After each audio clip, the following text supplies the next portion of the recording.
Et donc le titre du message aujourd'hui, vous pouvez aller dans 2 Corinthiens chapitre 6. 2 Corinthiens chapitre 6, c'est être baptiste. Être baptiste. 2 Corinthiens chapitre 6, je vais lire versets 17 et 18. La Bible dit, c'est pourquoi sortez du milieu d'eux et soyez séparés, dit le Seigneur, et ne touchez à aucune chose impure, et je vous recevrai. Et vous serez un père, et vous serez mes fils et filles, dit le Seigneur Tout-Puissant. Donc Dieu veut qu'on sorte du milieu d'eux, Dieu veut qu'on sorte des choses impures, qu'on soit un peuple particulier pour lui. Et donc je voulais faire ce message aujourd'hui, c'est pas ce que je voulais faire normalement, mais parce que ça complète un peu ce que frère Arthur a fait la semaine dernière, parce qu'il a fait un message qui s'appelait « En l'absence d'un pasteur ». Donc il a bien expliqué justement qu'est-ce qu'on doit faire en l'absence d'un pasteur, et aussi quels sont les dangers. Et je voulais vraiment qu'on fasse un message aussi pour vraiment que les gens sachent en quoi on croit. Donc quelles sont nos croyances, et notamment nous sommes un groupe chrétien baptiste, quelles sont nos croyances, et aussi pour nous rappeler les fondements de ce en quoi on croit. C'est bien de toujours se rappeler les fondements de nos croyances. Et donc, je ne sais pas si vous vous souvenez, mais pour ceux qui étaient là en début d'année, je pense que c'était en début d'année ou en fin d'année dernière, j'avais dit que je préférais pas qu'on s'appelle une église. Donc je préférais qu'on s'appelle un groupe. Et Arthur a vraiment donné des points pertinents sur la notion du fait qu'on peut s'appeler une église. Donc moi je reste plus prudent là-dessus, sur la notion de est-ce qu'on peut s'appeler une église ou pas, je pense que c'est libre à chacun. Vous pouvez dire qu'on est une église, vous pouvez dire qu'on est un groupe. Moi je préfère d'autant que possible dire qu'on est un groupe, parce qu'on n'a pas de pasteur. Mais les points d'Arthur étaient pertinents, donc je pense qu'on peut aussi s'appeler église. Donc je suis pas tranché à 100% là-dessus. Donc simplement je voulais revenir là-dessus, parce qu'Arthur lui a dit qu'on pouvait s'appeler église, et moi je vous avais dit quelque chose de différent avant, donc je voulais revenir là-dessus. Je pense que c'est libre à chacun, et c'est important par contre de dire aux personnes que si vous dites qu'on est une église, qu'on n'a pas de pasteur. Et donc on aimerait être une église. Donc je voulais revenir sur ça. Et je pense que c'est important de dire aux gens qu'on est baptiste. Et pourquoi c'est important? Parce que ça permet d'identifier nos croyances. Donc je ne dis pas forcément à tous les gens je suis baptiste, ça m'arrive de dire je suis chrétien, mais le fait de dire que vous êtes baptiste, ça permet aux gens de savoir en quoi vous croyez. Parce qu'on est un groupe chrétien baptiste. Et on va voir justement dans ce message quelles sont nos spécificités en tant que baptistes et en quoi on croit. Et c'est important si vous voulez partager ce message à des personnes qui vous demandent, parce qu'il y a des gens dans la rue qui connaissent absolument rien des baptistes. Donc vous pouvez leur partager ce message afin qu'ils sachent en quoi on croit, qu'ils voient qu'on n'est pas une secte, et qu'ils voient que les baptistes, ça existe depuis déjà longtemps. Et donc ça permet de mieux connaître le mouvement baptiste dans la francophonie, parce que c'est pareil, c'est pas forcément très connu, c'est plus connu aux États-Unis qu'en Europe. Donc si vous avez des gens qui se demandent qu'est-ce que c'est qu'est baptiste, vous pouvez leur montrer ce sermon ou leur conseiller de le regarder. Et puis nous, ça nous aide aussi à vraiment revoir nos bases et nos fondements. Et je vous encourage à voir, il y a un documentaire sur la chaîne YouTube qui s'appelle Being Baptiste, qui est vraiment traduit en français et qui est super, du pasteur Jiménez. Je vous encourage à le voir, je vais prendre beaucoup de ses idées aujourd'hui parce que son documentaire est excellent et il connaît bien le mouvement baptiste. Moi, ça fait pas si longtemps que ça que je suis dans le mouvement. Lui, il y est depuis tout petit, même ses parents étaient baptistes. Donc je vous encourage à voir le documentaire. Et dans un premier temps, on va revoir un peu, vous pouvez aller dans Actes chapitre 11, on va revoir un peu l'historique des baptistes. Je vais faire bref, mais on va voir un petit peu l'historique des baptistes. Et dans le documentaire, le pasteur Jiménez explique bien l'historique des baptistes, si vous voulez écouter son documentaire. Parce qu'en fait, il y a toujours eu des chrétiens dans l'histoire qui avaient la vraie doctrine du salut. Donc depuis Jésus-Christ, si on remonte à Jésus-Christ, après les apôtres, il y a toujours eu un groupe de chrétiens qui prêchaient la vérité et qui croyaient au vrai évangile. On a Actes chapitre 11, verset 26 qui nous dit « Et lorsqu'il le trouva, il l'amena à Antioche, et il arriva qu'ils s'assemblèrent une année entière avec l'Église et enseignèrent beaucoup de personnes, et les disciples furent appelés chrétiens pour la première fois à Antioche. » Donc là, c'est la première fois que les disciples sont appelés chrétiens. Et donc, ils vont embrasser ce nom. Et donc, c'est le nom donné aux croyants, nous sommes des chrétiens. Et donc, je vais vraiment vous dire, laissez-moi vous dire qu'en fait, il y a beaucoup de gens qui se disent chrétiens aujourd'hui qui ne sont absolument pas chrétiens. Et malheureusement, beaucoup de gens se disent chrétiens, mais ils ne sont pas chrétiens. Pourquoi ils ne sont pas chrétiens? Parce qu'ils ne sont pas sauvés. Donc il y a beaucoup de fausses chrétientés. Il y a beaucoup de gens qui clament le nom de Christ, qui disent « moi je suis chrétien », mais en fait ils ne sont pas chrétiens. Et pourquoi? Parce qu'ils croient dans une fausse religion chrétienne. On a quoi? On a l'Église catholique, on a bien sûr l'Église orthodoxe, on a les Mormons, les témoins de Jéhovah, les protestants, les luthériens, les adventistes. Il y a vraiment beaucoup de gens qui se disent chrétiens, mais qui ne sont pas chrétiens. Donc c'est vraiment important de faire la distinction entre nous et la fausse chrétienté. Nous, on est les vrais chrétiens. On croit dans la Bible. Eux ne croient pas dans la Bible. Et donc, ils se disent chrétiens, mais ils ne le sont pas. Parce que c'est pas parce que je me dis chrétien que je suis chrétien. Pour être chrétien, il faut être sauvé. Ces gens-là ne sont pas sauvés, ils ne croient pas au vrai salut biblique.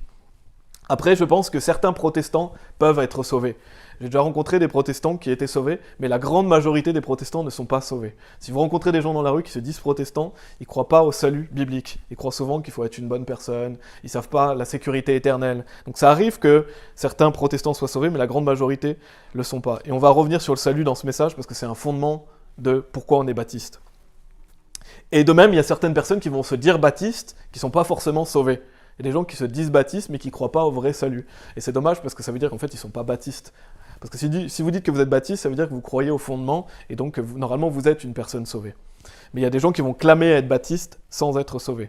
Et donc durant les 30 premières années de ce mouvement appelé christianisme, depuis Jésus-Christ, en passant par les apôtres, il y a toujours eu des fausses doctrines, il y a toujours eu une fausse chrétienté, et il y a toujours eu des hérésies de damnation. C'est pas quelque chose de nouveau de notre époque. Ça a toujours existé depuis que le Seigneur Jésus-Christ a commencé son ministère.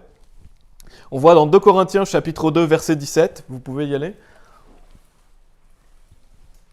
Donc il y a toujours eu des vrais chrétiens, il y a toujours eu des faux chrétiens, notamment depuis les apôtres. 2 Corinthiens chapitre 2 verset 17, on voit que Paul montre qu'il y avait des personnes justement qui corrompaient la parole de Dieu déjà à l'époque. C'est dans 2 Corinthiens chapitre 2 verset 17, il est dit « Car nous ne sommes pas comme beaucoup », donc comme beaucoup en plus il dit, c'est pas seulement quelques personnes, il y avait beaucoup de personnes qui corrompent la parole de Dieu, mais comme avec sincérité, mais comme de la part de Dieu, à la vue de Dieu, nous parlons en Christ. Donc on voit qu'à l'époque de Paul, les gens déjà corrompaient la Bible. Donc c'est pas quelque chose de nouveau et c'est pas quelque chose d'étonnant qu'aujourd'hui on ait des gens qui corrompent la parole de Dieu, donc des gens qui disent voilà je suis chrétien, mais en fait qui corrompent la Bible. On voit qu'il y avait des fausses doctrines et donc il y avait des fausses religions avec des faux prophètes.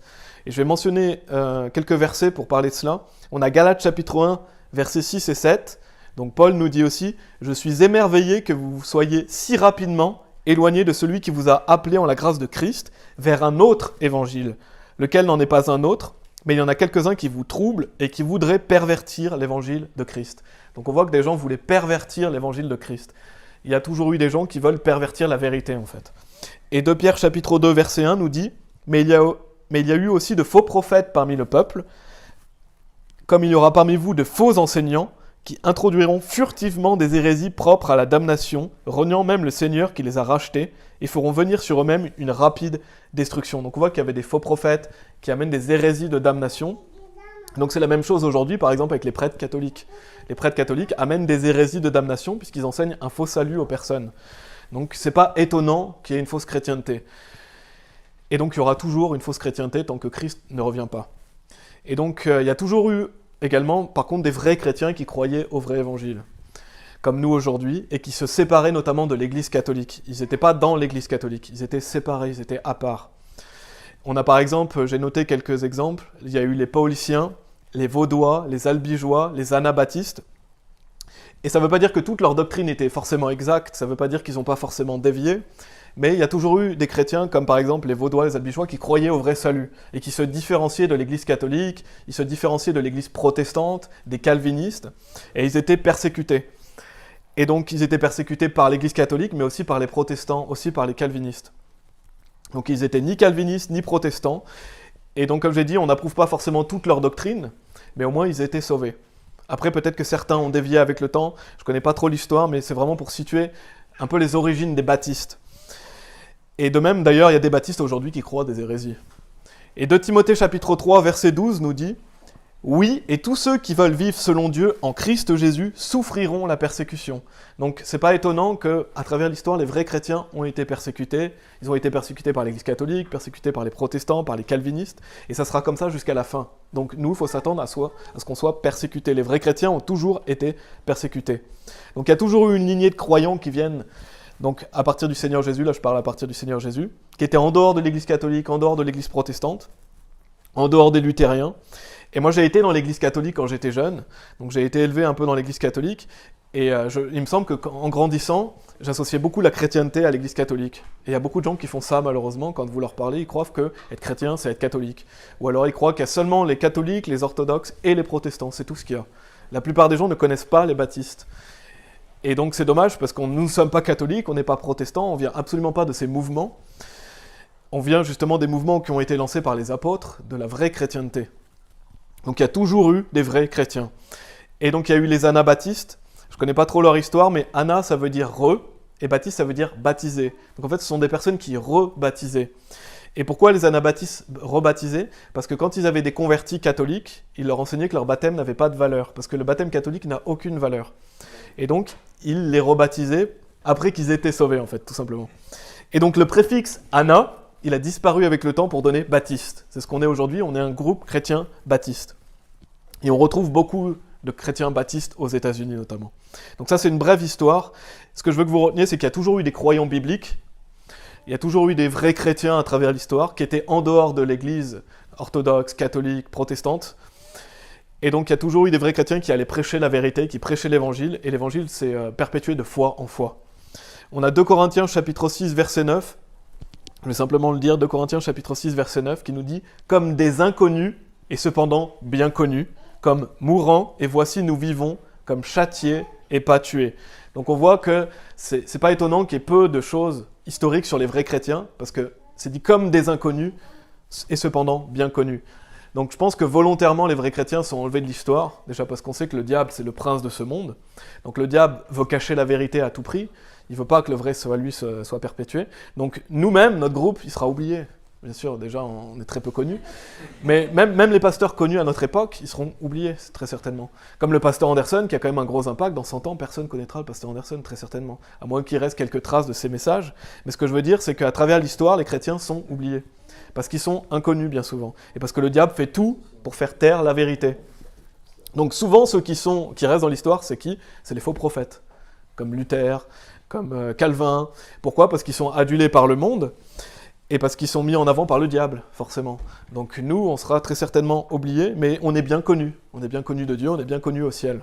Donc c'est ça le plus important, et ça ne m'étonne pas que dans l'histoire, il y ait peu de choses sur la vraie chrétienté. Mais voilà, nous, on sait qu'on est là aujourd'hui, on sait qu'on est baptiste, et donc dans ce message, on va voir les spécificités des baptistes, et donc qu'est-ce qui nous rend uniques et distincts des autres. Et donc déjà, le premier point, bien sûr, c'est le fondement, c'est le salut. Donc le salut des chrétiens baptistes, c'est par la foi, c'est par la grâce de Dieu, par le moyen de la foi. Et ça, c'est notre base. Nous sommes sauvés gratuitement, nous sommes sauvés seulement par la foi et par la grâce de Dieu. Donc en fait, il suffit de placer sa confiance en Jésus-Christ, en ce qu'il a fait pour nous sauver, sa mort, son ensevelissement et sa résurrection, afin que nous puissions recevoir la vie éternelle et être sauvés. Donc c'est aussi simple que cela, la Bible dit, celui qui croit en moi a la vie éternelle. Donc on croit quoi ? On croit qu'il suffit de croire en l'œuvre de Jésus-Christ pour recevoir la vie éternelle. On ne doit rien rajouter à ce que Jésus a fait pour nous, aucune œuvre de notre part. On a bien sûr, je vais donner des versets justement pour les personnes qui ne connaissent pas bien l'Évangile, qui pourraient écouter ce message, et c'est bien de nous le rappeler, mais Éphésiens chapitre 2, versets 8 et 9 nous dit « Car par grâce vous êtes sauvés, par le moyen de la foi ». Donc une grâce, c'est une faveur imméritée. Nous, on mérite d'aller en enfer, mais Dieu nous fait faveur par le moyen de la foi, c'est-à-dire la confiance que l'on place en Jésus-Christ. Il est dit, et cela pas de vous-même, donc ce n'est pas de nos œuvres, ce n'est pas de nos propres forces, c'est le don de Dieu, donc c'est un cadeau que Dieu nous fait, c'est gratuit d'aller au paradis, et il est dit, non des œuvres, afin qu'aucun homme ne se vante. Donc il est clair dans la Bible que c'est par la foi, sans aucune œuvre. On a Galates chapitre 2, verset 16 aussi, qui nous dit, sachant qu'un homme n'est pas justifié par les œuvres de la loi, donc Dieu il est vraiment clair, on n'est pas justifié par le fait de garder les commandements, par le fait de faire des bonnes actions, mais par la foi de Jésus-Christ. Nous avons, dis-je, cru en Jésus-Christ, afin que nous puissions être justifiés par la foi de Christ, et non pas par les œuvres de la loi, car par les œuvres de la loi, nulle chair ne sera justifiée. Donc c'est vraiment clair que personne ne peut être justifié par les œuvres de la loi, donc on ne peut pas être justifié par nos propres forces ou nos bonnes actions. Et Romains chapitre 4, verset 5 nous dit « Mais pour celui qui n'œuvre pas, mais qui croit en celui qui justifie l'impie, sa foi lui est comptée pour droiture, ou pour justice. » Donc on voit quelqu'un qui fait aucune œuvre, il ne fait pas d'œuvre, mais il croit en Jésus-Christ, il est justifié, il est sauvé. Donc la Bible est très claire que c'est par la foi, sans aucune œuvre de notre part, seulement l'œuvre de Jésus-Christ qui nous sauve. On ne doit rien rajouter à ce que Jésus a fait pour nous sauver. Et donc là, rien que le premier point, on vient de perdre qui ? On vient de perdre les catholiques. Les catholiques ne croient pas au salut par la foi, ils ne croient pas au salut par la grâce, ils croient que croire ne suffit pas pour aller au paradis. Ils rajoutent les sacrements, le baptême, ils disent que certains péchés peuvent vous envoyer directement en enfer. Donc là, les catholiques ne croient pas en ce premier point, donc ça nous différencie des catholiques. Mais pas seulement que les catholiques, mais la grande majorité des protestants ne croient pas en cela aussi. Les pentecôtistes aussi, très grande majorité des pentecôtistes croient qu'on peut perdre le salut ou qu'il faut se repentir de ses péchés. Les charismatiques, les mormons, les adventistes, les témoins de Jéhovah, on vient de perdre tous ces gens qui se disent chrétiens, mais en fait ils ne sont pas chrétiens, parce qu'ils ne croient pas au vrai salut. Et donc ils croient qu'il faut rajouter des œuvres à ce qu'a fait Jésus-Christ. Donc il faut croire au vrai salut, mais il faut croire aussi au vrai Jésus. C'est-à-dire que la Bible dit, car il y en a 3 qui attestent dans le ciel, le Père, la parole et l'Esprit Saint, et ces 3-là sont un. Donc la parole, c'est Jésus-Christ, bien sûr. Donc nous croyons que Dieu est trinitaire. Donc il est composé de 3 personnes distinctes, mais qui forment un seul Dieu. Donc le Fils de Dieu, Jésus-Christ, c'est Dieu manifesté dans la chair. Jésus est Dieu. Et donc, rien que par cette doctrine aussi, on perd les Mormons, les témoins de Jéhovah et les Oneness pentecôtistes aussi. Parce qu'ils renient la Trinité. Donc on voit bien que croire au vrai Jésus et croire au vrai évangile, ça élimine pratiquement toute la chrétienté. Parce que la plupart des gens qui se disent chrétiens ne croient pas au vrai salut ou ne croient pas au vrai Jésus-Christ. Donc ça c'est le premier point, le salut par la grâce, par le moyen de la foi. Le deuxième point, vous pouvez aller dans 1 Jean chapitre 5. 1 Jean chapitre 5, et bien sûr c'est toujours relié à l'évangile, c'est la sécurité éternelle. Donc en tant que baptiste, on croit que quand une personne met sa confiance en Jésus-Christ, il a la vie éternelle, c'est au moment présent. Donc ça veut dire quoi ? Ça veut dire qu'il a la vie pour toujours. Donc cette vie ne peut pas s'arrêter. Quand Dieu nous sauve, il ne nous sauve pas temporairement, il nous sauve éternellement. Et donc c'est ce qu'on appelle une fois sauvé, toujours sauvé. Donc en tant que baptiste, on croit en la sécurité éternelle du croyant. On croit qu'une personne sauvée sera toujours sauvée quoi qu'elle va faire dans sa vie, quels que soient ses péchés, quelle que soit sa manière de vivre. Elle sera châtiée par Dieu si elle commet des péchés, mais elle ne cessera pas d'être enfant de Dieu. Et il y a quasiment que les baptistes qui croient en cette doctrine, malheureusement. Il y a peut-être certains protestants, certains évangéliques qui y croient, mais ils sont très rares. Et la plus grande majorité des gens qui croient une fois sauvés, toujours sauvés, sont soit baptistes, soit ils ont été sauvés par des baptistes, en fait. Par des missionnaires baptistes, ou ils viennent quelque part du mouvement baptiste. Donc la plupart des gens qui croient en ça sont baptistes. Et cette doctrine est essentielle, parce que si vous croyez qu'on peut perdre le salut, vous n'êtes clairement pas sauvés. Ça fait partie de l'évangile. Jésus-Christ est la vie éternelle. Donc quand on croit en Jésus-Christ, ça veut dire qu'on a confiance qu'il nous sauve éternellement. Et on le voit dans 1 Jean chapitre 5, au verset 10 et 11, la sécurité éternelle, c'est l'évangile. 1 Jean chapitre 5, versets 10 et 11, c'est l'évangile parce que c'est la mort, l'ensevelissement et la résurrection de Jésus-Christ qui nous sauve éternellement. 1 Jean chapitre 5, versets 10 et 11 nous dit « Celui qui croit au Fils de Dieu a le témoignage en lui-même. Celui qui ne croit pas Dieu a fait de lui un menteur, parce qu'il ne croit pas l'attestation que Dieu a donnée de son Fils. » Et on voit justement après, il nous donne l'attestation. « Et ceci est l'attestation que Dieu nous a donné la vie éternelle, et cette vie est dans son Fils. » Donc quelle est l'attestation de Dieu ? C'est qu'il nous donne la vie éternelle. Donc c'est la vie pour toujours. Donc si vous dites qu'on peut perdre la vie éternelle, vous faites de Dieu un menteur. Ça veut dire que vous ne croyez pas dans son attestation. Donc il n'y a que 2 types de personnes, les personnes qui ont mis toute leur confiance en Jésus-Christ et qui sont éternellement sauvées, ou les autres qui ne croient pas tout simplement en Jésus-Christ. Ils peuvent dire qu'ils croient, mais s'ils ne croient pas qu'ils sont sauvés éternellement, ils ne sont pas sauvés. On a Jean chapitre 10, verset 28, bien sûr, qui nous dit « Et je leur donne la vie éternelle, et ils ne périront jamais, et aucun homme ne les ravira de ma main. » Donc là, la Bible est très claire, même Jésus lui-même le dit, que vous avez la vie éternelle, que c'est gratuit, comme on l'avait déjà dit, et que vous ne pouvez plus jamais périr. Ne plus jamais périr, ça veut dire ne plus jamais aller en enfer. Pourquoi ? Parce que le jour où vous croyez en Christ, vos péchés passés, présents, mais aussi futurs, sont tous pardonnés. Le salut est un événement, c'est ce qu'on appelle la nouvelle naissance. Et il est dit, et aucun homme ne les ravira de ma main, parce que vous êtes dans la main de Christ, vous êtes dans la main du Père, et même pas vous-même pouvez vous enlever de cette main. Dieu est fidèle. Et donc, là, on a la nouvelle naissance qui le prouve aussi, mais Jean chapitre 1, verset 12 nous dit « Mais à tous ceux qui l'ont reçu, a eu la donné pouvoir de devenir les fils de Dieu, c'est-à-dire à ceux qui croient en son nom. » Donc quand vous avez vécu la nouvelle naissance par la foi en Christ, vous ne pouvez pas dénaître. C'est pas possible. La logique prouve que quand vous êtes né physiquement, vous êtes né. Quand vous êtes né spirituellement, c'est quelque chose qui est éternel. Vous faites partie de la famille de Dieu éternellement. Donc vous ne pouvez pas arrêter d'être fils de Dieu. Vous ne pouvez pas arrêter d'être fille de Dieu, vous ne pouvez pas arrêter d'être son enfant. Donc ça, c'est une doctrine essentielle des baptistes. On croit en la sécurité éternelle, une fois sauvé, toujours sauvé. Et il y a un sermon complet, si vous voulez voir une fois sauvé, toujours sauvé, sur la chaîne YouTube. Mais Jésus, qui est lui-même la vie éternelle, croire en Jésus, c'est croire qu'on est sauvé éternellement, que Dieu est fidèle et qu'il nous garde. Donc ça, c'est le deuxième point. Vous pouvez aller dans Actes, chapitre 8. Donc on croit au salut par la grâce, par le moyen de la foi. On croit en la sécurité éternelle du croyant, et on croit au baptême par immersion qui se fait sur une personne sauvée. Donc c'est le baptême biblique.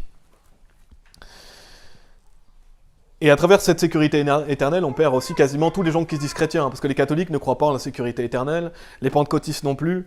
Il y a beaucoup de gens qui croient qu'on peut perdre le salut. Donc le troisième point que je veux faire, c'est que le baptême se fait par immersion totale et se fait sur une personne déjà sauvée. On le voit dans Actes chapitre 8 avec l'histoire de Philippe et l'eunuque, versets 35 et 39, et ça c'est vraiment les bases de la chrétienté, les bases de nos croyances. Actes chapitre 8, versets 35 à 39, il est dit « Alors Philippe ouvrit sa bouche et commença à la même écriture et lui prêcha Jésus, et comme ils continuaient leur chemin, ils vinrent à une certaine eau, et l'eunuque dit « Vois, il y a ici de l'eau, qu'est-ce qui m'empêche d'être baptisé ?» Et Philippe dit « Si tu crois de tout ton cœur, tu le peux. » Et il répondit et dit « Je crois que Jésus-Christ est le Fils de Dieu. » Et il commanda que le chariot s'arrête, et ils descendirent tous deux dans l'eau, tous deux, Philippe et l'eunuque, et il le baptisa. Et quand ils furent remontés hors de l'eau, l'Esprit du Seigneur enleva Philippe, si bien que l'eunuque ne le vit plus, et il alla son chemin, se réjouissant. Donc on voit que Philippe va s'assurer que l'eunuque est sauvé. Donc il se souciait des personnes perdues, c'est ce qu'on doit faire, on doit s'assurer que les personnes ont compris l'évangile. Il dit, si tu crois de tout ton cœur, tu le peux. Donc il y a quelque chose avant qu'on doit faire, avant d'être baptisé, c'est d'être sauvé. Et les catholiques baptisent les bébés. Un bébé n'est pas sauvé. Un bébé n'a pas besoin du salut, il va tout de suite au paradis s'il meurt, parce qu'il n'a pas conscience qu'il est pécheur. Donc on voit que c'est une fausse doctrine. Et donc, quelqu'un doit croire avant d'être baptisé. Et on voit aussi, quand il est dit, et quand il fut remonté hors de l'eau. Donc on voit que le baptême se fait par immersion totale. Il ne se fait pas par aspersion, comme certains le pratiquent, comme les catholiques, mais aussi les protestants, font des baptêmes par aspersion. Donc on croit au baptême par immersion. Jésus, c'est comme ça qu'il a été baptisé. Dans Matthieu chapitre 3, au verset 16 et 17, il est dit « Et Jésus, après qu'il eut été baptisé, monta aussitôt hors de l'eau, et voici les cieux lui furent ouverts, et il vit l'Esprit de Dieu descendant comme une colombe et venant sur lui, et voici une voix du ciel disant « Celui-ci est mon Fils bien-aimé, en qui je prends grand plaisir. » Donc on voit qu'il est monté hors de l'eau. Donc le baptême se fait par immersion totale dans l'eau. Donc on croit au baptême par immersion, parce que le baptême symbolise la mort, l'ensevelissement et la résurrection de Jésus-Christ. Donc on meurt, on plonge avec Christ et on ressuscite avec lui en sortant de l'eau. Et on croit que le baptême ne fait pas partie du salut. Il y a beaucoup de gens qui enseignent que le baptême fait partie du salut. Non, le baptême est une œuvre qui se fait après avoir été sauvé. Et donc c'est une œuvre d'obéissance, un acte d'obéissance à Dieu. Donc ça c'est le troisième point, on croit au baptême biblique qui se fait par immersion sur une personne sauvée. Vous pouvez aller dans 2 Timothée chapitre 3. Le quatrième point, c'est qu'on croit dans l'inspiration des Écritures. On croit que la Bible, c'est la parole de Dieu, qui a été inspirée de Dieu. Donc en tant que baptiste, la Bible est notre autorité. On croit que la Bible a été inspirée par Dieu. 2 Timothée chapitre 3, verset 16 nous dit « Toute l'Écriture, donc on voit bien, toute la Bible, est donnée par l'inspiration de Dieu et est profitable pour doctrine, pour réprobation, pour correction, pour instruction dans la droiture. » Donc on croit que la Bible est profitable pour nous, qu'elle a été donnée par l'inspiration de Dieu, donc c'est la révélation de Dieu aux hommes. On croit que la Bible est la parole de Dieu, que Dieu a préservé sa parole et que sa parole est pure. Et donc la parole de Dieu, elle est parfaite. Donc elle nous est profitable pour doctrine, pour réprobation, pour correction, pour instruction dans la droiture. Et 2 Pierre chapitre 1, verset 21, nous dit « Car la prophétie n'est pas venue autrefois par la volonté de l'homme, mais des saints hommes de Dieu ont parlé, alors qu'ils étaient poussés par l'Esprit Saint. » Donc on voit que les personnes qui ont écrit la Bible étaient poussées par l'Esprit Saint. Donc on croit que les Écritures sont inspirées par Dieu. On croit que Dieu nous a donné sa révélation, ce dont nous avons besoin. Donc des saints hommes de Dieu ont donc parlé poussés par l'Esprit Saint. Donc on a les Écritures, on a la révélation de Dieu aux hommes. La Bible, c'est notre guide et notre autorité. Et on base donc tout ce qu'on croit sur la Bible. En tant que baptiste, on doit baser toutes nos croyances, tous nos fondements sur la parole de Dieu. Et donc la Bible a été écrite par des hommes, mais qu'ils ont été poussés par l'Esprit Saint. Et donc qu'est-ce que ça veut dire ? Ça veut dire qu'on rejette tous les livres apocryphes et on rejette toutes les récentes découvertes de soi-disant manuscrits qui ont été découverts récemment. Non, nous on se base sur la Bible et on croit que Dieu a préservé sa parole. Et ça c'est le 5e point, on croit dans la préservation des Écritures. On croit que Dieu a préservé sa parole. Donc on croit au texte reçu. Et Psaume, vous pouvez aller dans Psaume chapitre 12. On croit en l'inspiration des Écritures, mais aussi en la préservation des Écritures. Psaume chapitre 12, versets 6 et 7, qui nous dit « Les paroles du Seigneur sont des paroles pures, comme un argent affiné dans un fourneau de terre, purifié 7 fois. Tu les garderas au Seigneur, tu les préserveras de cette génération pour toujours. Donc on croit que Dieu préserve sa parole. Tu les préserveras de cette génération pour toujours. La Bible a traversé les âges, Dieu a préservé sa parole, bien sûr à travers l'hébreu et le grec, mais on croit aussi, par rapport au mouvement baptiste, que la King James, donc la version anglaise, est parfaite. C'est-à-dire que la meilleure version, entre guillemets, dans une langue, enfin il y a le grec aussi qui est compris par les Grecs modernes, mais que les gens utilisent plus couramment, qui est l'anglais, la Bible King James est une version parfaite qui est parfaitement traduite. Donc elle est sans erreur, et donc en tant que baptiste, on croit dans l'inspiration des Écritures, mais en la préservation des Écritures aussi. Et donc on croit que la Bible King James, enfin moi en tout cas je fais de la Bible King James en anglais mon autorité. C'est-à-dire je ne parle pas hébreu, je ne parle pas grec, donc je fais de cette version mon autorité parce que je sais qu'elle est pure et préservée de Dieu. Dieu a préservé sa parole en anglais, et donc depuis 1611 on a une Bible parfaite qui est la King James. Et malheureusement en français on n'a pas de Bible parfaite. On n'a aucune Bible qui est parfaite comme la King James. Mais moi, je vous conseille d'avoir la King James française parce que vous pouvez la lire et vous avez l'anglais à côté, notamment si vous avez le Nouveau Testament. Mais c'est une assez bonne traduction, bien sûr, il y a des erreurs, elle n'est pas parfaite. Et il y a la Osterwald aussi, une vieille version, notamment la 1744 que j'apprécie, et qui est une assez bonne version. Mais vraiment, on a beaucoup de mauvaises versions, et Stéphane avait fait un bon sermon là-dessus, on a beaucoup de mauvaises versions en français, mais on a quelques bonnes versions. Il y a peut-être des anciennes versions aussi qui sont bonnes. Je ne connais pas trop les anciennes versions, mais je vous conseille la King James française, ou la Osterwald 1744. Vraiment les versions que je vous conseille en français. Et ce que je vous conseille vraiment, c'est de faire de la King James en anglais votre autorité en fait. C'est-à-dire que si vous hésitez sur un verset dans une certaine version en français, allez voir en anglais. Et c'est pas très difficile, vous pouvez apprendre, bien sûr, vous perfectionner en anglais, mais la King James, c'est pas si difficile qu'elle y paraît en fait. Si vous parlez un minimum d'anglais, vous pouvez au moins comprendre quelques versets bien.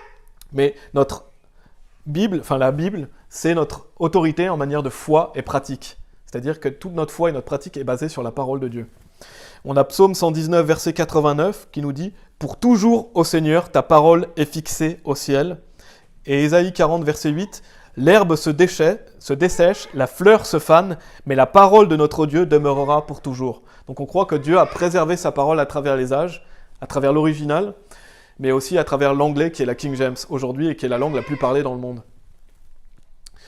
Beaucoup de gens parlent anglais. Donc ça, c'était le 5e point. Le 6e point, vous pouvez aller dans 1 Thessaloniciens chapitre 2. 1 Thessaloniciens chapitre 2. Je l'ai déjà mentionné, mais on croit dans l'autorité biblique. Ça veut dire que la Bible est notre autorité en matière de foi et de pratique. Tout ce qu'on base dans notre vie, la Bible, on doit être soumis à la parole de Dieu. On doit obéir à la parole de Dieu. Dieu nous donne ce dont nous avons besoin. Dans 1 Thessaloniciens chapitre 2, au verset 13, il est dit « Pour ce motif aussi, nous remercions Dieu sans cesse, parce que lorsque vous avez reçu la parole de Dieu, laquelle vous avez entendue de nous, vous ne l'avez pas reçue comme la parole des hommes, mais comme elle est en vérité la parole de Dieu, laquelle agit efficacement aussi en vous qui croyez. » Donc on croit que la Bible est notre autorité. Ce n'est pas une parole des hommes vaine, c'est la parole de Dieu. La Bible, c'est notre autorité finale. Donc elle a autorité dans nos vies. Et donc c'est la Bible qui nous dit ce qu'on doit faire et ce qu'on ne doit pas faire. On croit que la Bible nous dit vraiment ce qu'on a besoin en matière de ce qu'on doit faire et de ce qu'on ne doit pas faire. Et ce n'est pas le cas de beaucoup de personnes qui se disent chrétiennes, encore une fois. Pourquoi ? Parce que les catholiques croient dans les apocryphes et ils croient aussi dans la parole du pape. Ils mettent la parole du pape au même niveau que la Bible. Donc ils ne font pas de la Bible leur autorité. Ils font justement de la parole des hommes leur autorité également. Et non seulement eux, mais il y a les pentecôtistes aussi, qui disent avoir des paroles de connaissance qui rajoutent à la Bible. Ils disent avoir certaines révélations qui ne sont pas bibliques. Donc il y a certainement aussi d'autres mouvements qui rajoutent à la parole de Dieu, ils ne croient pas en l'autorité biblique. Pour eux, certaines paroles des hommes sont au même niveau que la parole de Dieu. Et donc de notre côté, en tant que baptiste, on fait vraiment de la Bible notre autorité sur tout. Donc ça, c'est le 6e point. Le 7e point, c'est qu'on croit en l'autonomie de l'église locale. Donc on aimerait être une église locale, mais on croit que les églises locales sont indépendantes, elles sont autonomes. Donc ça veut dire qu'on est des églises baptistes indépendantes, baptistes fondamentalistes indépendants. En fait, il n'y a pas de pyramide. On ne veut pas de pyramide comme dans l'église catholique. On ne veut pas de système pyramidal où il y a quelqu'un au-dessus du pasteur. Le pasteur, c'est celui qui surveille l'église, c'est celui qui dirige dans l'église, et au-dessus, c'est Christ. Il n'y a pas de pyramide, on croit dans les églises indépendantes.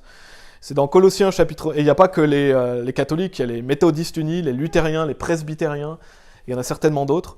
Colossiens chapitre 1, verset 18, qui nous dit « Et il est la tête du corps », donc en parlant de Jésus-Christ, « l'Église, lui qui est le commencement, le premier-né d'entre les morts, afin qu'en toute chose, il puisse avoir la prééminence. » Donc, quand vous avez un pasteur, celui qui est au-dessus du pasteur, c'est Christ.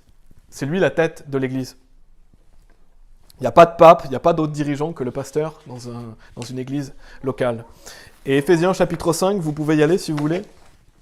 Donc ça, c'est vraiment le 7e point, l'autonomie de l'église locale. C'est une doctrine fondamentale aussi des baptistes, c'est qu'on croit dans l'église indépendante. On est des fondamentalistes baptistes indépendants. Éphésiens chapitre 5, donc si nous avons un pasteur, nous sommes indépendants des autres églises baptistes. On n'a pas de pape. On n'a pas de dirigeant au-dessus du pasteur. Éphésiens chapitre 5, versets 22 et 23 nous dit « Femmes, soumettez-vous à vos propres maris comme au Seigneur, car le mari est la tête de la femme, comme Christ est la tête de l'Église, et il est le sauveur du corps. » Donc la tête de l'Église, c'est Christ. Il n'y a personne d'autre que Christ qui est au-dessus. Donc Christ est la tête de l'Église. Donc on ne croit pas non plus au concept de l'Église universelle. Je ne sais pas si vous connaissez, mais les gens croient au concept de l'Église universelle, on n'y croit pas. On croit qu'une église, c'est une église locale qui est composée de croyants, une assemblée de croyants, et quand les croyants rentrent chez eux, il n'y a plus d'église. L'église, c'est une assemblée de croyants. Donc quand on retourne chez nous, il n'y a plus d'église, et l'église n'est pas un bâtiment. L'église, c'est vraiment l'assemblée des croyants ensemble. Et on peut comparer, je vais comparer 2 versets, c'est Psaume 22, verset 22, qui nous dit « Je déclarerai ton nom à mes frères, au milieu de la congrégation te louerai-je ». Donc notez qu'il est dit la congrégation. Et Hébreux chapitre 2, verset 12 nous dit « Disant, je déclarerai ton nom à mes frères, au milieu de l'église, je te chanterai des louanges. » Donc c'est interchangeable, la notion de congrégation et d'église. Parce qu'une église, c'est une congrégation de croyants, baptisés.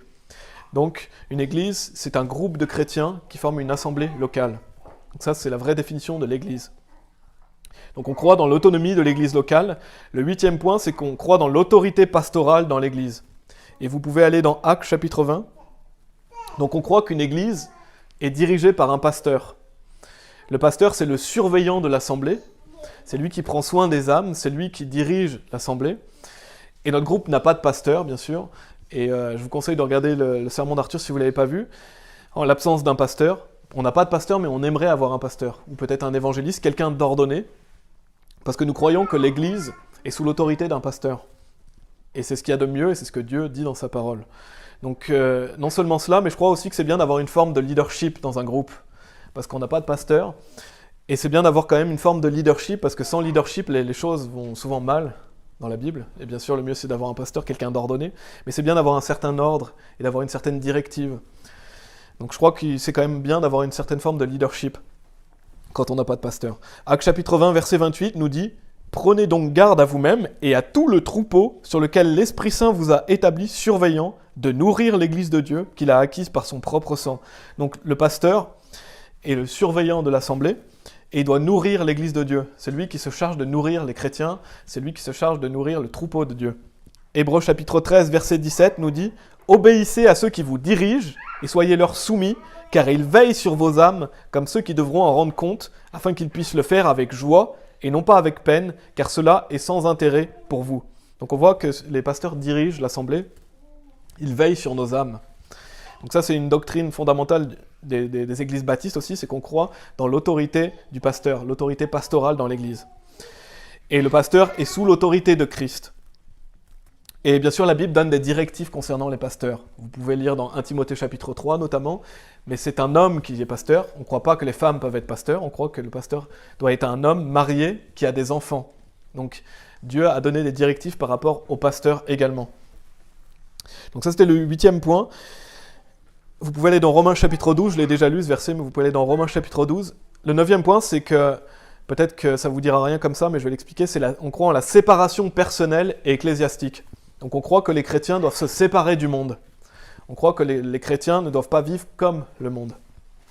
Dans 2 Corinthiens chapitre 6, verset 17, que j'avais lu au début, il est dit « C'est pourquoi sortez du milieu d'eux et soyez séparés, dit le Seigneur, et ne touchez aucune chose impure, et je vous recevrai. » Donc on est un peuple particulier et saint pour le Seigneur, on doit se mettre à part des choses du monde. Et Romains chapitre 12, verset 2, nous dit « Et ne soyez pas conformes à ce monde, mais soyez transformés par le renouvellement de votre cerveau ou de votre intelligence, afin que vous puissiez démontrer quelle est cette bonne et acceptable et parfaite volonté de Dieu. Donc on ne doit pas être conforme au monde. Jésus nous dit qu'on est dans le monde, mais on n'est pas du monde. Je vais le lire après. Donc on doit être séparé, un peuple saint pour Dieu. Donc on est un groupe fondamentaliste. Par exemple, on rejette une bonne partie de la chrétienté moderne. Dans la chrétienté moderne, vous avez des concerts de rock, vous avez les gens, les Purple Light, les Skinny Jeans. On rejette ce monde, justement, cette fausse chrétienté, de tous ces artifices, en fait, de la chrétienté moderne. Donc on rejette tout ça, on ne veut pas de concerts de rock ici. On veut des choses sérieuses, on veut des choses qui sont fondamentalistes. Et c'est pourquoi on chante des hymnes et des cantiques qui sont traditionnels, qui sont pour la gloire de Dieu. On ne chante pas les chansons vaines qu'on peut écouter parfois de certaines personnes qui se disent chrétiens. Donc on est fondamentaliste, on est dans le monde, mais on n'est pas du monde. Jean chapitre 17, vous pouvez y aller, Jean chapitre 17, Jésus nous le dit. Donc ils peuvent garder leur Purple Light et leur concert de rock, on n'en veut pas. On est traditionnel et on veut chanter des hymnes et des cantiques qui glorifient Dieu. On est là pour la gloire de Dieu, on n'est pas là pour le fun. Et bien sûr, Dieu nous réjouit.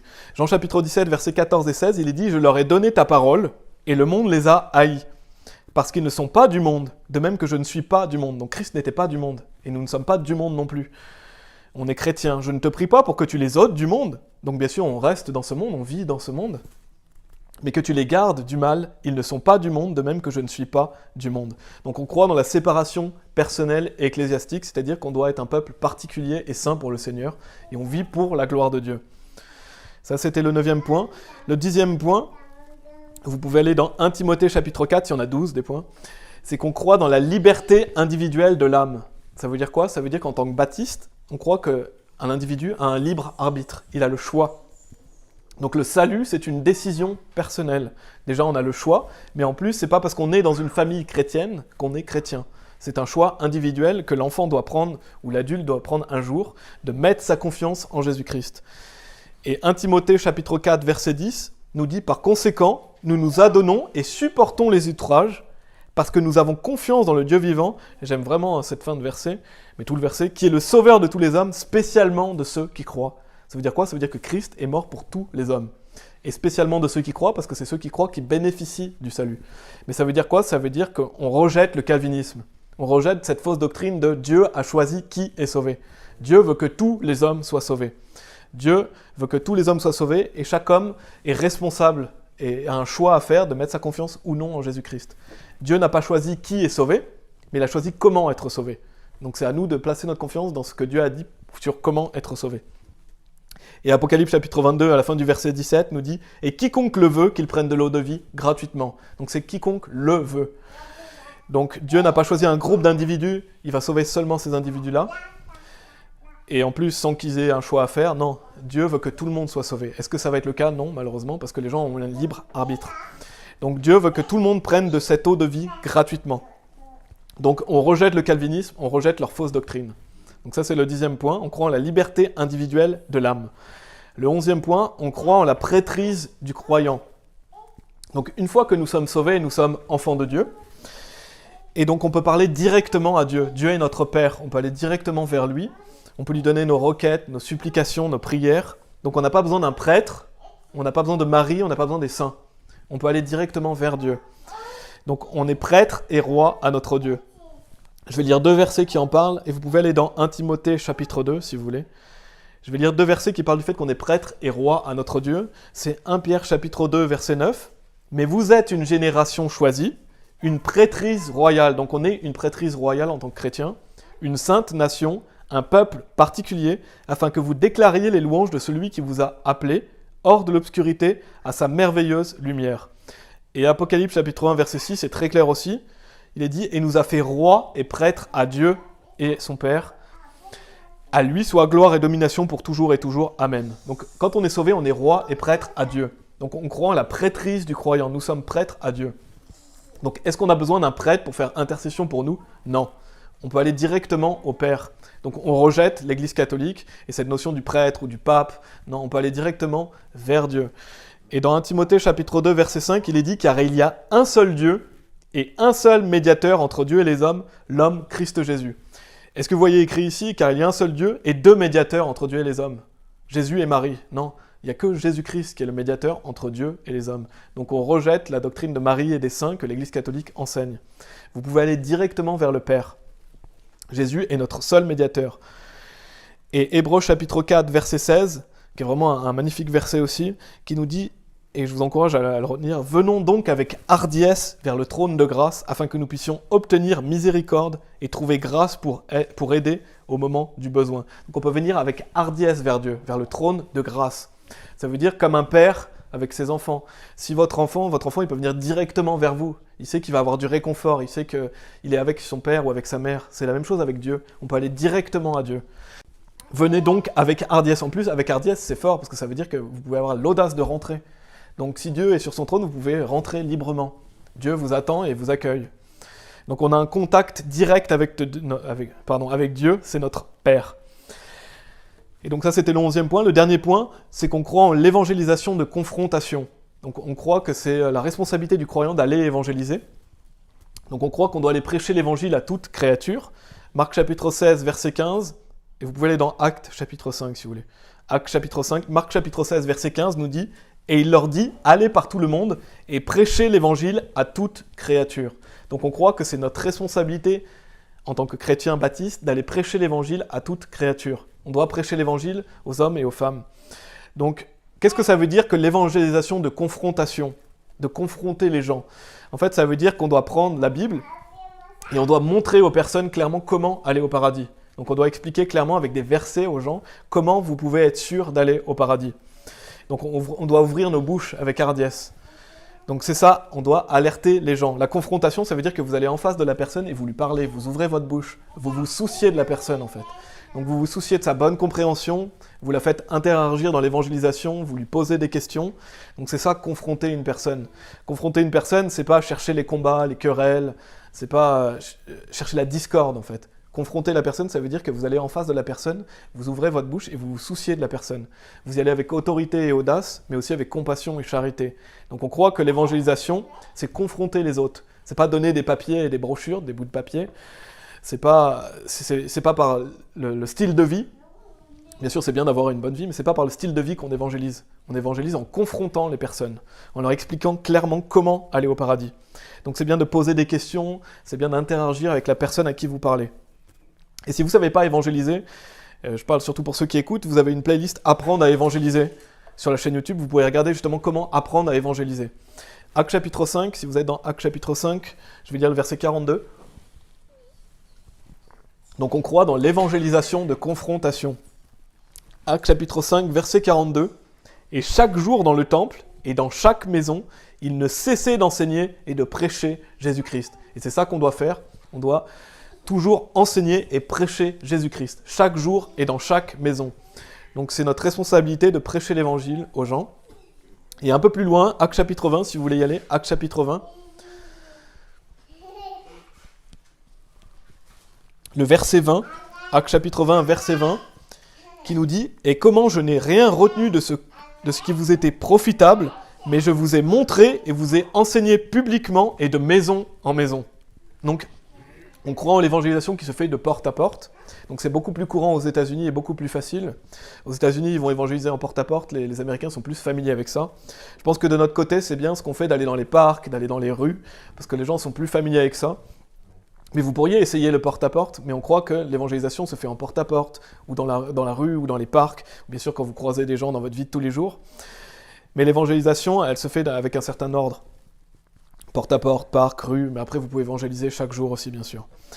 Et dans Luc chapitre 14, verset 23, il est dit « Et le Seigneur dit au serviteur, va par les routes et le long des haies, et contrains-les d'entrer afin que ma maison soit remplie. » Et ça, c'est ce qu'on fait. Chaque dimanche, on va par les routes et le long des haies, on va dans les parcs, parce qu'on veut faire rentrer les gens dans la maison du Père. Donc on croit qu'on doit aller dehors, confronter les personnes et prêcher l'évangile. Aux États-Unis, c'est plus courant de faire du porte-à-porte. C'est peut-être plus difficile en Suisse, mais bon, il faut essayer. Mais on peut y aller dans les parcs, on peut aller dans la rue, donc on peut aller prêcher l'évangile à notre prochain. Donc ça, c'est les 12 points de qu'est-ce qui nous fait quand on a notre spécificité d'être baptiste, en quoi on croit. Et je veux rajouter 3 doctrines qui sont importantes. c'est que on croit en l'enlèvement après les tribulations et avant la colère de Dieu. Donc on croit que Jésus-Christ va revenir après que les tribulations de 3 ans et demi se sont produites. Et donc après, Dieu va déverser sa colère sur la terre. Donc on croit au post-trib au niveau de l'enlèvement. Ensuite, on croit en la doctrine des réprouvés aussi, c'est-à-dire que certaines personnes ne peuvent plus être sauvées. Il y a certaines personnes qui sont allées au-delà. Ce sont des gens que Dieu a abandonnés à un esprit réprouvé, parce qu'ils ne voulaient même pas retenir Dieu dans leur connaissance. Donc on croit que certaines personnes ne peuvent plus être sauvées. Et ce ne sont pas des personnes sauvées qui perdraient leur salut, non, c'est impossible, ce sont des personnes non sauvées, qui ne veulent même plus retenir Dieu dans leur connaissance, et que Dieu va abandonner à un esprit réprouvé. Donc on croit en cette doctrine aussi, et on croit en l'Israël spirituel, c'est-à-dire que l'Israël, ce n'est plus l'Israël physique, c'est l'Israël spirituel maintenant. Donc Dieu, le peuple élu de Dieu, ce sont les croyants en Jésus-Christ. Donc on croit que le peuple élu de Dieu, c'est composé des croyants en Jésus-Christ, et que la nation d'Israël aujourd'hui, elle est spirituelle. Donc ça, c'est 3 doctrines que je voulais rajouter de en quoi on croit. Et en conclusion, vous pouvez aller dans Actes chapitre 17. Donc on est baptiste. Pourquoi on est baptiste ? On l'a vu aujourd'hui, parce qu'on croit au salut par la grâce, par le moyen de la foi. On croit en la sécurité éternelle. On croit au baptême par immersion qui se fait après le salut. On croit en l'inspiration et la préservation des Écritures, dans l'autorité biblique, dans l'autonomie de l'Église locale, l'autorité pastorale dans l'Église, la séparation personnelle et ecclésiastique, la liberté individuelle de l'âme, la prêtrise du croyant, et on croit dans l'évangélisation de confrontation. Et pour terminer, on va dans Actes chapitre 17, verset 6. Et je veux qu'on s'approprie ce verset pour notre groupe et pour notre vie en général. « Et lorsqu'ils ne les trouvèrent pas, ils traînèrent Jason et certains frères vers les dirigeants de la ville en criant « Ceux-ci qui ont tourné le monde sans dessus-dessous sont aussi venus ici. » Donc notre rôle en tant que baptiste, c'est retourner le monde sans dessus-dessous, c'est-à-dire prêcher l'évangile, et notamment en Suisse. Mais à la Suisse, mais à la francophonie aussi. Donc on doit être ces personnes, où des personnes pourraient dire ceci, justement, ont prêché l'évangile, ils ont prêché la parole de Dieu. Donc on est des baptistes parce qu'on veut retourner le monde avec l'évangile. Donc notre objectif, c'est d'aller prêcher l'évangile aux Suisses et aussi à la francophonie, parce que malheureusement, peu de francophones le font aujourd'hui. Mais on doit retourner le monde sans dessus-dessous avec la vraie doctrine. On va prier. Merci Père, parce que il y a beaucoup de pièges, notamment en Europe, mais partout dans le monde. Peu de gens connaissent ce que c'est qu'être chrétien. Beaucoup de gens se disent catholiques, orthodoxes ou protestants et ne savent même pas que les baptistes existent. Ils n'ont jamais entendu l'évangile. Bien sûr, c'est de leur responsabilité parce que quiconque cherche trouve. Et tu veux que tous les hommes soient sauvés, mais on prie pour que nous puissions justement être ces lumières qui montreront la vérité aux personnes, où nous sommes un peuple séparé, un peuple saint pour toi, où tu puisses nous utiliser. Merci Seigneur de nous aider à être de meilleurs chrétiens, de nous aider à prêcher l'évangile avec hardiesse. Et je prie pour que tu bénisses notre évangélisation aujourd'hui. Et Seigneur, utilise-nous dans la Suisse, mais aussi dans la francophonie. On est là pour toi, et utilise-nous pour que les personnes puissent croire à travers nous, parce qu'on prêche la vérité, parce qu'on prêche la Bible. On n'a rien de spécial, mais c'est ta parole qui a le pouvoir. Merci Seigneur, utilise-nous, et vraiment que la vraie doctrine baptiste soit connue par les francophones, et que nous puissions glorifier ton nom, Jésus-Christ. Amen.